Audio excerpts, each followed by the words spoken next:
네, 안녕하세요. 오늘은 다니엘서 8장 속으로 함께 들어가 보겠습니다.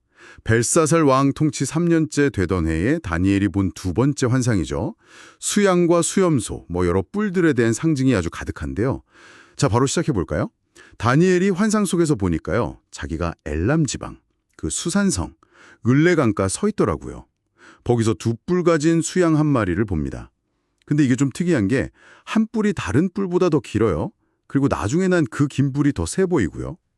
이 수양이 막 서쪽, 북쪽, 남쪽으로 사정없이 들이받는데 와, 아무도 이걸 당해낼 수가 없는 거예요. 엄청나게 강해집니다. 이게 고대 메대와 바사 제국, 지금의 이란 쪽 그 제국들의 모습을 좀 떠올리게 하네요.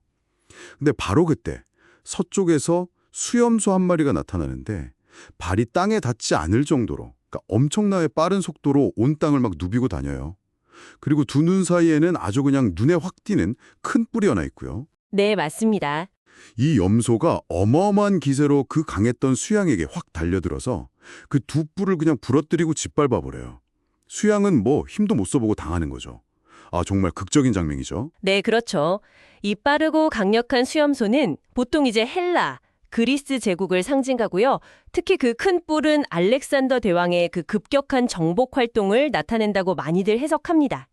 근데 여기서 더 흥미로운 지점은 그 수염소가 최고로 강성해졌을 때 바로 그 자랑하던 큰 뿔이 딱 부러진다는 거예요. 아, 절정에서 꺾이는군요. 네. 그리고 그 자리에 아주 뚜렷한 뿔 4개가 하늘 사방으로 확 솟아나죠.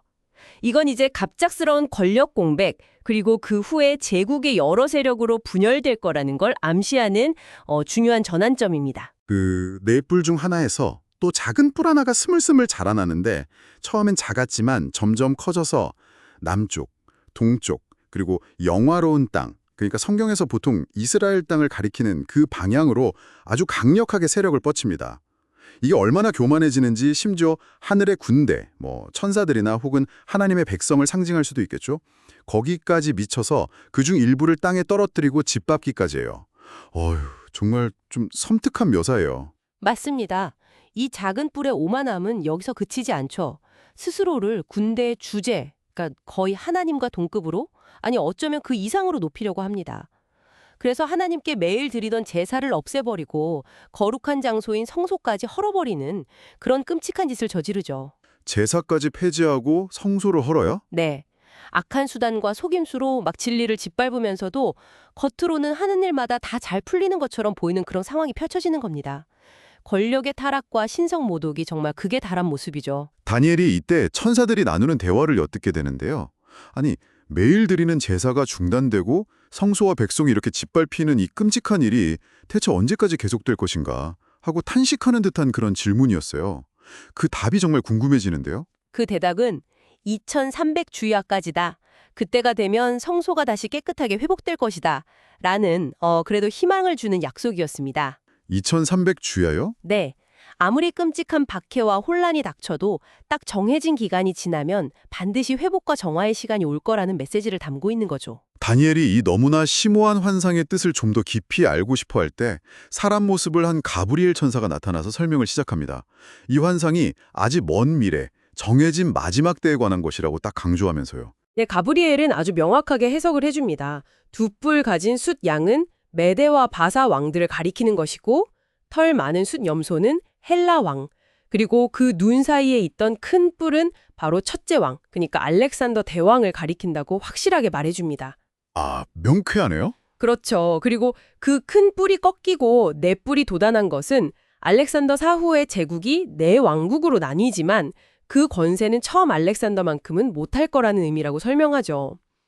이게 역사적으로 알렉산더 사후에 그 장군들이 제국을 나눠 가진 상황과 상당히 일치합니다. 그렇군요.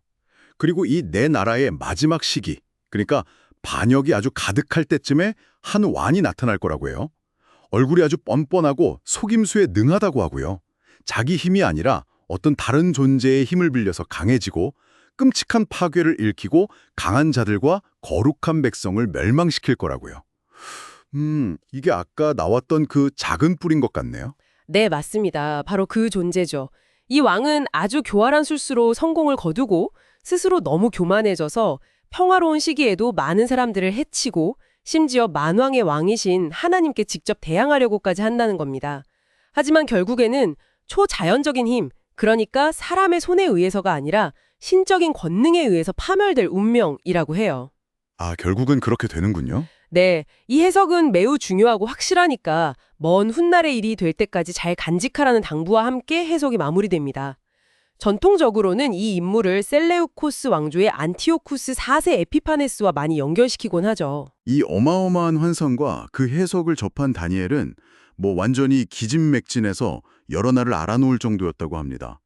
그 후에 일어나서 다시 왕의 일을 돌보긴 했지만 그 환상이 너무 충격적이고 심오해서 그 깊은 의미를 당시에는 아무도 온전히 파악하지는 못했던 것 같아요. 네, 그쵸.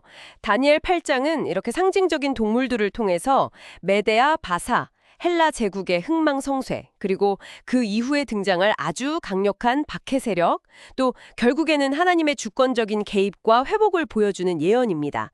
단순히 과거 역사의 기록을 넘어서서 시대를 관통하는 메시지를 담고 있다고 볼 수 있겠죠. 그렇다면 이 고대의 환상이 오늘날 우리에게는 또 여러분에게는 어떤 의미로 다가올까요?